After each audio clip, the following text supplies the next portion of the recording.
pag-atras ng mag-asawang Diskaya sa pakikipagtulungan sa ICI binatikos ng isang kongresista. Kasama natin sa balita si Radyoman Grace Mariano.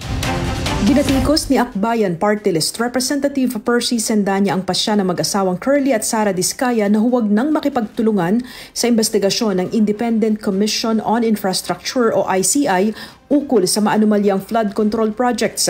Git ni Sendanya ang hakbang ng mag-asawang Diskaya ay tila pag-amin sa kanilang kasalanan. Palaisipan kay Sendanya ang pagbawi ni na Curly at Sara ng kanilang kooperasyon sa ICI gayong wala naman itong pinagkaiba sa investigasyon ng Senado at Kamara kung saan hindi sila nag-alinlangan na magturo ng mga kasabwat nila. Ayon kay Sendanya, bunsod nito ay tila pinabilis lamang ng mag-asawang Diskaya ang hatol na guilty sa kanila ng taong bayan. Kasama mo sa DCXL RMN Manila, Radyoman Grace Mariano, Tatak RMN.